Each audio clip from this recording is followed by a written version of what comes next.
ئەم کاتتان باش بەڕێزان ژینۆ محەممەدم لە کوردستان 24ەوە باسی ڕۆژتان پێشکەش دەکەین. وا بڕیارە سبەی کاتژمێر 11 سەر لە بەیانی کۆبوونەوەی پەرلەمانی عێراق بۆ هەڵبژاردننی سەرۆک کۆمار دەست پێ بکات. ئێستا تۆپەکە لە نێو ماڵی کوردیدایە کە ئایا بە چەند کاندیدەوە دەچنە نێو هۆڵی پەرلەمان تا ئەم چرکە ساتەش هیچ ڕێکەوتنێک لە نێوان یەکێتی و پارتی نەکراوە بۆ کاندیدی هاوبەش. هەرچەندە پارتی دیموکراتی کوردستان دەست پێش خەریکی کردووە و کاندیدی خۆی دەکشێنێتەوە بەو مەرجەی لەتیف ڕەشید ببێتە کاندیدی هاوبەشی هەردوولە. فراکسیۆنی دەوڵەتی یاساژ لە پەرلەمانی عێراق پێشوازی لەو دەست پێشخەریەی پارتی دەکات، بەڵام زۆری پێنەچوو. یەکێتی نیشتیمانی کوردستان لە ڕێی گوتەبێژەکەیەوە ڕاگەیەندراوێکی بڵاو کردەوە وتی بە فەرمی کاندیدی یەکێتی بۆ پۆستی سەرۆک کۆماری عێراق بەرهەم ئەحمەد ساڵحە لە باسی ڕۆژدا دەپرسین ئایا سبەی یەکێتی و پارتی بە یەکگرتووی یانیش بە پەرتەوازەیی دەڕۆنە نێو هۆڵی پەرلەمان. بڕیاری دوو کاندید بڕیاری کۆتای ئەو دوو پارتەیە یاخود نەخێر لە پشت پەردەوە ڕێککەوتنێکی شاراوە هەیە.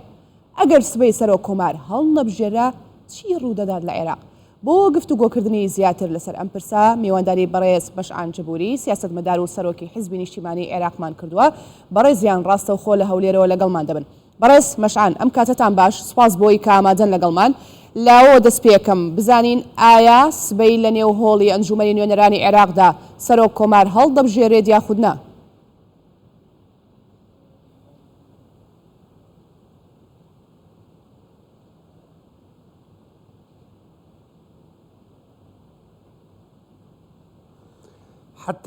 بۆ تا ئەم چکە ساتی کە تێداین بەڵێ کۆبوونەوە دەکرێت سبەی ئینشاءڵڵا بۆ هەڵبژاردننی سەرۆک کۆمار تا ئەم دخولەکە بەو شێوازەیە و لە بەرنامەی کاری پەرلەماندا هەیە هەڵبژاردننی سەرۆک کۆمار هەیە. بە لایەنی زۆرەوە ئەگەر هیچ پێشاتێکی تازەی دراماتیکی نێتە پێشەوە و تاوەکو ئێستاکە هیچ ئاماژەکان بەو شێوازن کە کۆبوونەوەکە دەکرێت. بەڵێ بەڕێز مەشعان کەواتە چاوەڕێی گۆڕانکارین؟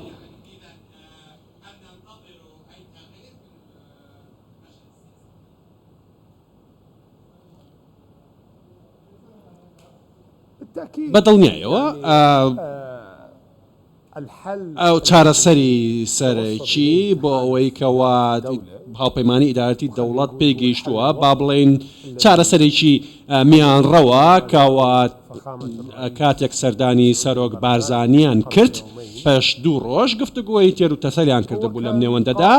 و ئەم گفتوگۆیە لەسەر بنەمایەک بوو کەوا هاوپەیمانی ئیدارەی دەوڵەت دێت پاڵپشتی کاندیدێک دەکات کە کاندیدێکی وەسەتە لە نێوان هەردووکیاندا و بارزانیش وەڵامی داوەتەوە و ڕەزامەند بووە لەوەی کەوا کاندیدی پارتی کە خاوەنی مافبوو بۆ ئەوەی ببێتە سەرۆک کۆمار لە ڕووی یاسایی و دەستوریەوە، چونکە ئەوان خاوەنی گەورەترین کوتلەی کوردین لە هەرێمی کوردستان و هەروەها گەورەترین کوتلەی سونەش کە لەگەڵیاندا بوون و دەبوایە بە پێی هەموو مافێکی دەستوری و یاسایی گەورەترین کوتلەی کورد ئەم مافەی وەرگرتا بواتە سەرۆک کۆمار. بەڵام بۆ تێپەڕاندنی ئەم قەیرانە سیاسیە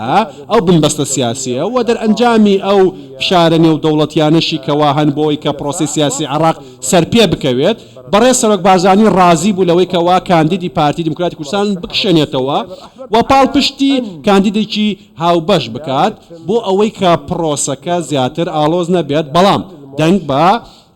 بەرهەم ساڵح نەدرێت بەڵکو ئەبێ کاندیدێکی دیکە بێتە پێشەوە کە ئەویش بەڕێز لەتیف ڕەشیدە وەکو چارەسەرێکی ناوەندگیر دەستنیشان کراوە. بەڵام بەڕێز مەشعان هەرە مێوارەیە یەکێتی نیشتیمانی کوردستان ڕاگەیەندراوێکی بڵاو کردەوە و باسی لەوە کرد کە کاندیدی ئەوان بەرهەم ساڵح بێت بۆ پۆستی سەرۆک کۆمار. ئەمە بڵاوکراوەیەک و ڕاگەیەندراوێکی فەرمی بوو.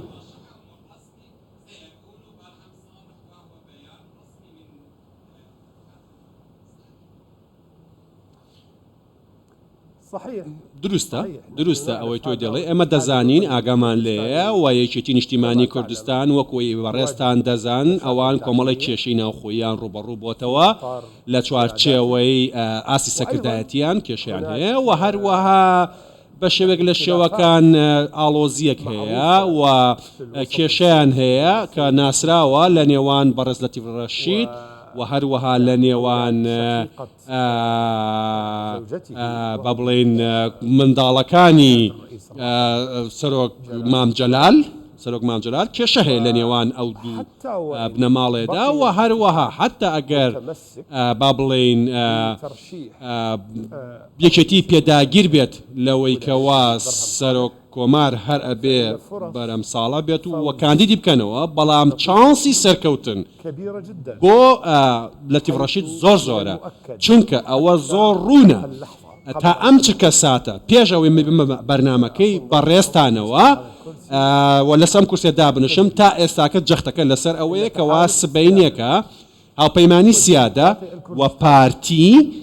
و هەروەها دەوڵەتی یاسا و هەروەها بەشێک لە فتح هەر هەمویان دەنگ دەدەن بە لەتیف ڕەشید زۆر باشە بەڕێز مەشعان و هەندێک وهندك كتلة ديك هي وكو صادقون وهروها وأوان بيداجيرن لو يكدنك بدن با لاني كتكا بله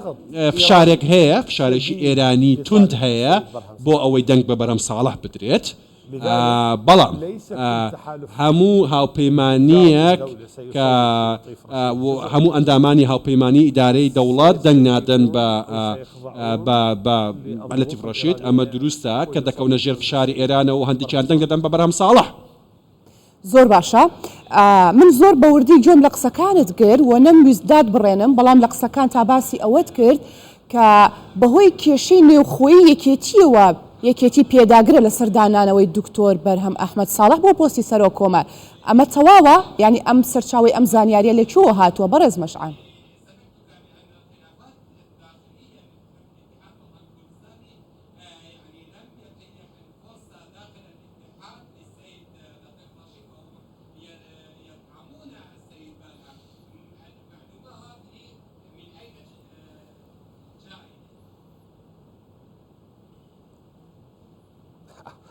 بەڵێ ئەمە شتێکی نوێ نییە ئەگەر مەبەستە زانیاریەکەیە کە من وتم بۆچی ئەوان بەرەم ساڵح هەڵدەبژێرن و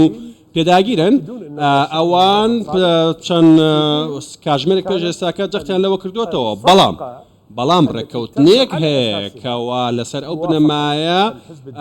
پارتی دیموکراتی کوردستان ڕەزامەندی داوە ئەبێ ئەوان بەرەم ساڵح بکشێنەوە ئەمەش لەسەر بنەمای خاڵێکی سەرەکی بووە ئەوەش ئەوەیە کە ئەبێ بەرهەم ساڵح بکشێتەوە و یەکێتیش دەنگ بدات بە لەتیف ڕەشید لەسەر ئەو بنەمایەیە کە پارتی ڕازی بووە لەوەی کاندیدەکەی خۆیان بکشێنەوە بەڵام سروشتی ئاڵۆزیەکان و ناکۆکەکان لە ناو یەکێتی نیشتیمانی کوردستان ئەوە ڕوون دەکاتەوە کەوا نەیانتوانیوە بەهۆی ئەو ناکۆکیانە ئەو کەسانی کە پاڵپشتیکاری با بڵێن بەنهێنی داوایان دەکرد کەوا با بڵێن ئەم ڕێکەوتنە بکرێت بە شێوەیەک لە شێوەکان دەیانوت کە ئەگەر بێت و پارتی ڕازی بێت لەسەر بربژێرێکی نێوەنگیر وەکو ئەڵتەرناتیڤ و بەدیل ئەو کاتەیەکێتی دەبێت قبوڵی بێت ئەمە لە ناوخۆی خۆیانە بەنهێنی ئەمەیان وتۆ داوایان کردووە بۆیە کاتێک پارتی ڕازی بوو بەو داوایان نهێنی یەکێتی و لەسەر ئەو پێشنیازە کە دەبێت لەتیف ڕەشید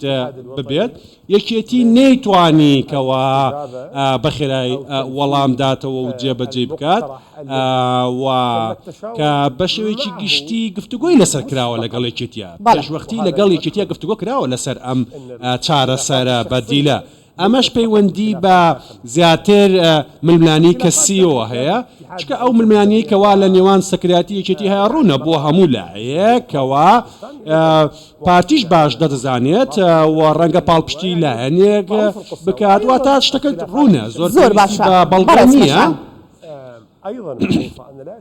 واتە شتێکی تازە نییە کە ئەوەی من باسم کرد. بەڵێ هەڵە نەبم بەڕێز لە قسەکان تا ئاماژت بۆ کردووە پێشتر کە سەرڕای پێداگری یەکێتی نیشتیمانی کوردستان لەسەر کاندیدکردنەوەی بەرهەم ئەحمەد ساڵح بۆ پۆستی سەرۆک کۆمار بەڵام بۆ خۆیان دەنگ بە کاندیدی هاوبەشەدەن ئەمە چۆن یعنی چۆن ئەمە مەتەڵە یاخود چۆن ئەمە ئاوا کە لە کاتێکدا خۆیان کاندیدی خۆیانیان هەیە و دەنگ بە کاندیدی هاوبەشیشە دەنسبێنێ لە نێو هۆڵی پەرلەماندا؟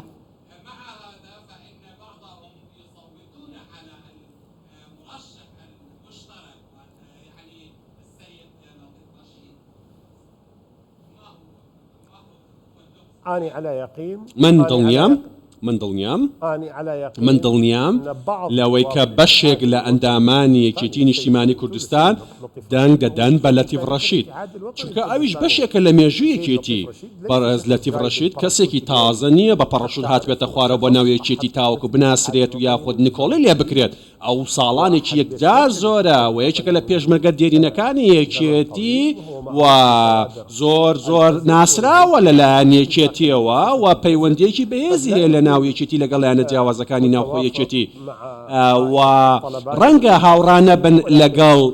بنەماڵی تاڵەبانی و کێشەیان هەبێت بەڵام توانای هەیە و کاریگەری هەیە لەسەر بەشێک لە ئەندامانی یەکێتی لە پەرلەمانی عێراق و بەشێکیان دەنگی پێدەدەن من دڵنیام لەوە و هەموو هێزەکانی ئەمە دڵنیاییە یاخود زانیاریە الحزب الديمقراطي دڵنیام کەوا ئەندامانی پارتی كل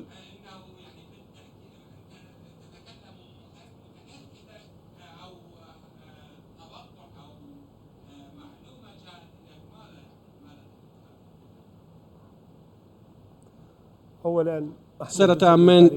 بەش ئەتوانم بڵێم بەشێکی لە پرۆسی سیاسی و لە مێژووی پرۆسی سیاسی ئێمە باش دەزانین کەوا ململانیەکان لە ناو دامەزراوەکان لە ناو حزبەکان چییە و ئێمە دەزانین ئاراستە جیاوازەکان چییە یعنی بۆ ئێمە زۆر ڕوونە دەزانین کێ بڕیار دەدات و ئێمە پەیوەندی تایبەتمان هەیە لەگە هەموو لایەنە سیاسی عێراقیەکان و کوردستانیەکان من ئەتوانم باش پێتان بڵێم کەوا جیاوازی لە دەنگ لە نێوان هەردوولادا زۆر گەورە نابێت کێژە کێبراوە بێت بەڵام بە پێ و زانیاریانی کە لای من هەیە تاوەکو ئێستاکە و ئەو ژمارەی کەوا هەن دەنگ دەدەن کەم نین دەنگ دەدەن بە لەتیف ڕەشید ژمارەیەکی زۆرن وەکو من وتم هاوپەیمانی سیادە و پارتی و دەوڵەتی یاسا ئەوان تقریبا ژمارەیان نزیکەی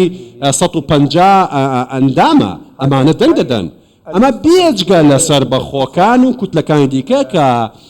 ڕەنگە بەشێکیان بە شێوی جیاواز دەنگ بدەن هەنێکیان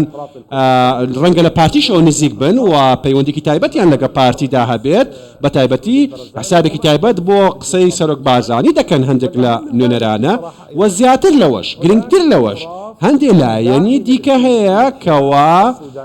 با بڵێن نزیکن لە لایەنەشیەکان و لە سوودانی پێیان وایە کەوا سوودانی باشتر کار دەکات ئەگەر سەرۆکۆمار لەتیف ڕەشید بێ نەک بەرهەم ساڵە بۆ چونکە ئەگەر بەرهەم ساڵە بیباتەوە ئەو کاتە پارتی با بڵێن لەگەڵ بارودۆخەکاندا لەگەڵ پێکەنانی حکوومەتدا بەشێکی جیاواز مامەڵاکە ئەمەش کێشەیە بۆ سوودانی و ئەگەر ئێمە وا دابنین کەوا دوو جوڵانەوەی سیاسی لە پرۆسی سیاسی زۆر گرنگ من دەزانم کەوا تەیاری سەدری و پارتی ئەگەر هەڵوێستێک وەربگرن بەرامبەر بەو حکوومەتێکی دیاریکراو ئەوە حکوومەتەکە لاواز دەکا و دەرفەتی حکوومەتەکە بۆ سەکەوتن زۆر لاوازە بێ و سوودانیش ئەمە باش دەزانێت بۆیە من پێم وایە کەوا بەشێکی زۆر لەوانەی کە پاڵپشتی سوودانی دەکەن پێیان خۆشە سەرکەوێ دەیانەوێت کەوا پارتی بەشدار لە حکوومەتەکە و کێشەی بۆ دروست نەکات حتا لایەنە ئێرانیەکانیش و بە فشاری ئێران ڕەنگە بەشێکیان دەنگ بدەن بە لەتیف ڕەشید بەڵێ سبەینێ لەتیف ڕەشید لە نێو هۆڵی ئەنجومەنی نوێنەرانی عێراقدا چەند دەنگ بەدەستێنێت ئایا نیسابی یاسایی تەواو دەکرێت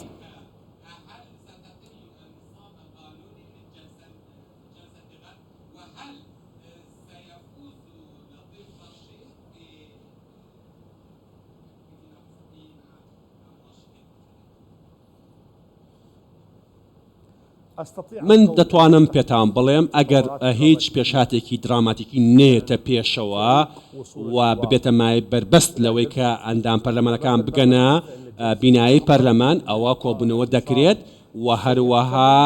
ڕێژەی یاسایی تەواو دەبێت و دەنگ دەدرێت و هەروەها ڕکابەرێکە بە شێوەیەکی گەرم لە نێوان لەتیف ڕەشید و بەرەم ساڵا دەبێت و لەتیف ڕەشید دەرفەتێکی گەورەی هەیە بۆی بێتە سەرۆکۆمار سبەینەکە بەڕێز مەشعان هیچ ئاماژەیەکی مەترسی هەیە بۆ ئەوەی سبەینی ڕێگر بێ لە بەردەم کۆبوونەوەکەدا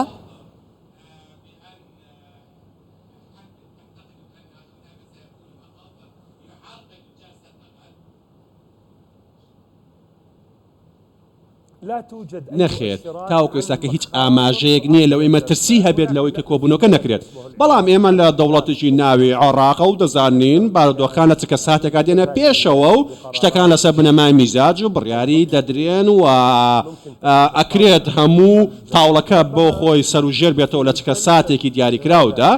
سبەینێکە لە هەڵبژاردننی سەرە کۆمار من پێم وایە و وای دادەنێم کەوا ئەگەر ڕانەگیرێت ئەوە ئەنجام دەدێت و لەتیڤ ڕەشید دەبێتە سەر کۆمار بەڵام ئەو دانیشتەی کەوا تەرخان دەکرێت بۆ متمانە بەخشین بە کەسێک کە بێتە سەرۆک وەزیران سوودانی ئەو کاتە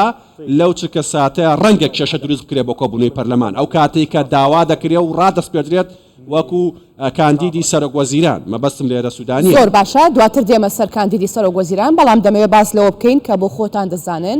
بزوتنەوەی ئیمتیداد بایکۆتی دانیشتەکانی سبەینەی کردووە کە تایبەتە بە پرسی سەرۆک کۆمار ئایا چاوەڕێی کەی دیکە دەکەن چه هێز و لایەنێکی دیکە بایکۆتی دانیشتەکان بکات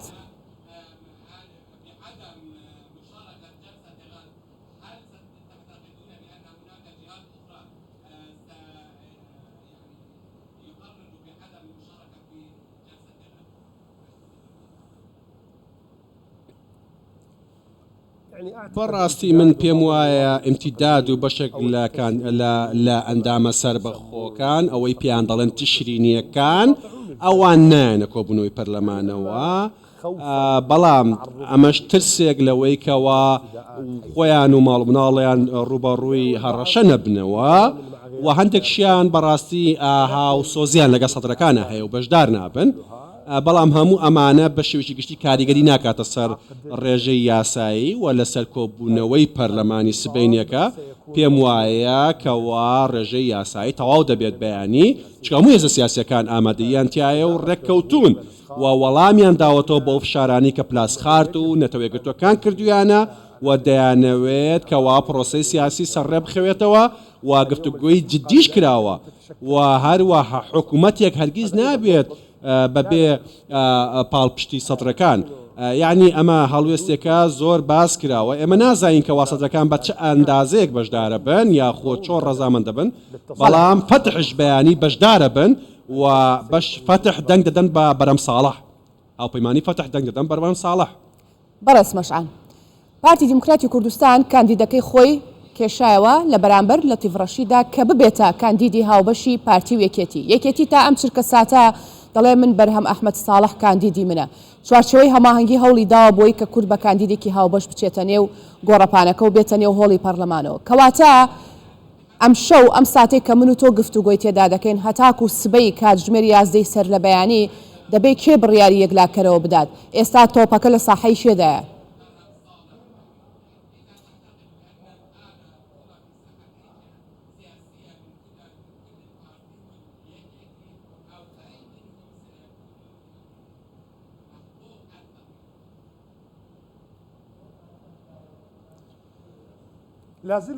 ڕاستی من پێم وایە تاوەکو ئێستاکە برایانی یەکێتی و سەکردایەتی یەکێتی بەوەی کەوا بەڕێز باڤڵ تاڵەبانی ڕەنگە بڕیار بدات لە چکە ساتی کۆتایی بۆ پاڵپشتیکردنی بەرەم ساڵح ئەوە تەسەوڕی منە و بە لایەنی کەمەوە ئەو بژاردەکە بەجێ دەهێڵێت بۆ ئەندامانی یەکێتی بۆەوەی کە بە کەیفی خۆیان دەنگ بدەن با کەسەکە دەیانەوێت ڕەنگە پابندیەکی زۆر هەبێت لە نێوان بەرەم ساڵح و هەروەها باڤڵ تاڵەبانی و پەیوەندێکی تایبەتیان هەبێت بەڵام ئەو پەیوەندی ئەویان لێ بکات نەتوانن بە ئاسانی دەستبەرداری بەرەم ساڵح بن بەڵام من دڵنیام و هەروەها لە ڕێگەی ئەو زانیاریانی کە من هەمە کە دەزانم باردۆخی سیاسی چۆنە و ئاگاشم لە باردۆخی ناوخۆی یەکێتی و لە باردۆخی عێراقش هەیە پێم وانییە کەوا برایان و منداڵەکانی جەلال تاڵەبانی خۆشحاڵ بن بەوەی کەوا دووبارە بەرەم ساڵە بێتەوە سەر کۆمار پێم وانە حەزیان لێ بێت بەڵام هەنێ جار ناچار بینێ ئەنجامانی یەکێتی ئازادن لەوەی دەنگ بە چ کاندیدێکە دەن انقسامات داخلية هو الذي يدفعهم لذلك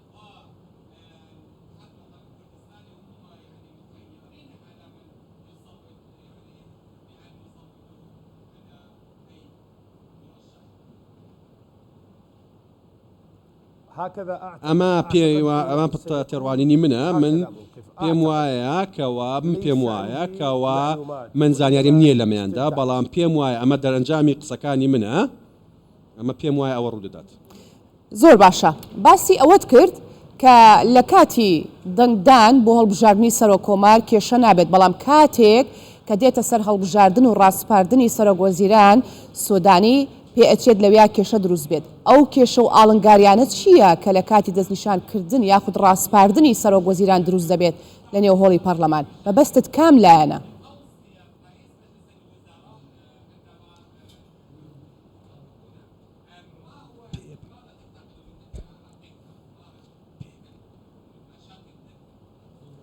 يعني ما لا أعرف من نازانم بەڵام باعتبار أن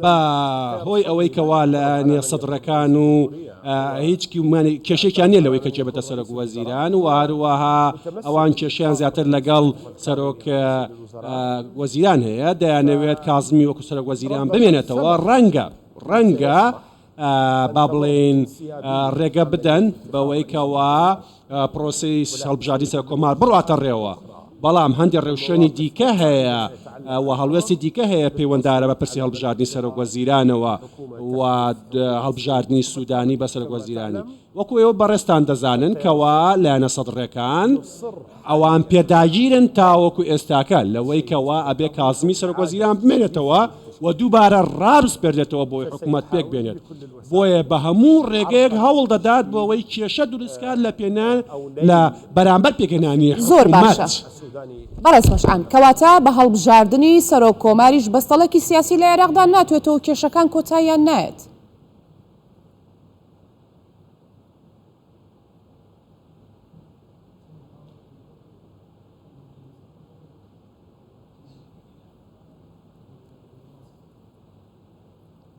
لا أعتقد من پێم وانە بقدرة أي إنسان هەر کەسێک لە توانایە هەبێت کەوا کێشەکان لە عێراق کۆتایی پێبێنێت بەڕاستی کێشەکان لە عێراق ئاڵۆزن و بەشکن لە پەیوەنددارن بە کێشە نێو دەوڵەتەکان و بەداخەوەی عێراق ئێستاکە بۆتە گۆڕەپانێک بۆ ململانێ لە نێوان ئێران و ئەمریکا و هەروەها بۆتە مەیدان و گۆڕەپانێک بۆ ململانەی ئابووری وڵاتانی عەرەبی و عێراق پارێکی زۆری لە ئێستا لە داهاتی نەوتەوە بۆ دێت و هەروەها ئەو دەوڵەتانەی دراوسێ بەشێکی زۆریان ڕکابەرێت دەکەن لەوەی کەوا بەشێکی زۆریان لەو پارەیە دەست بکەوێت بۆیە لە بەرژەوەندیان نییە لەوەی عێراق سەقامگیر بێ و لە بەرژەوەندیشانە نییە حکوومەتێک هەبێت و لە بەرژەوەندیانە نییە کەرتی کشتتوکاڵ و پشەسازی لە عێراق پێش بکەوێت هەمویان پێیان وایە بەرژەوەندیەکانیان پەیوەنددارە بە بەردەوامێتی ناسەقامگیری و فەوزا لە عێراق و من پێم وایە سوودانی هەوڵ دەدات وەکو چۆن کازمی هەوڵیدا هیچ کەسێک دارێکی سحراوی پێ نییە بۆ چارەسەکردنی کێشەکان بەڵام چەکێک هەیە لە دەرەوەی دەسەڵاتی دەوڵات بەهێزترە لە دەوڵەت و هێزێکی میلیشایی هەیە کە بەهێزە لە دەرەوەی دەسەڵاتی دەوڵەتە و دەتوانێت کاریگەری لەسەر ڕووداوەکان هەبێت بەڵام من دەتوانم بڵێم کەوا گوتاری پلاسخات لە بەرامبەر ئەنجومەنی ئاسایش و قسەکانی لەسەر باردۆخی سیاسی عێراق ڕەنگە ببێتە مای پاڵپشتێکی نێو دەوڵەتی بۆ ئەوەی گۆڕانکاریەکی بنچینەی لە عێراق ڕوو بدا بە تایبەت لە ئێستادا کۆمەلگای نێو دەوڵەتی بەهۆی کێشەی وزەوە و بەهۆی کێشەی ئۆکرانیا و جەنگی ئۆکرانیا ئێستاکە وای کردووە کەوا پێویست بێ سەقامگیریەک بێت لە عێراق هەبێت کە ئەمە پێویستێکە بە کۆمەلگای نێو دەوڵەتیش بۆیە من پێم وایە زروفە نێو دەوڵەتیەکە بارەدۆخێک دروست بکات کە عێراق بچێتە قۆناغی سەقامگیر و چکە کۆمەلگای نێو دەوڵەتی پێویست بێت. بەڕێز مەشعان دێمەوە سەر پرسی سەرۆک کۆمار ئەگەر سبەینێ نەتوانرا پرسی سەرۆک کۆمار یەکلایی بکرێتەوانێ پرسیارەکە ئەمەیە دۆخەکە بەکوێ دەگات؟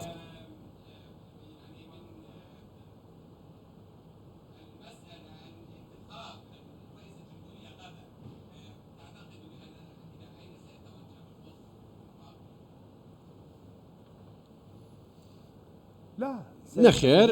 ئەوان سەر کۆمار هەڵدەبژێت بەیانی هەڵدەبژێتێت بەڵام چێ دەیباتەوە ئەمە پرسیارە گەورەکەیە ئەگەر بێت و بەرهەم ساڵح بیباتەوە بێتە سەر کۆمار جارێکیکە ئەوە پارتی دیموکراتی کوردستان دادەنێت ئەمە بە کێشێک دادەنێت و با بڵێن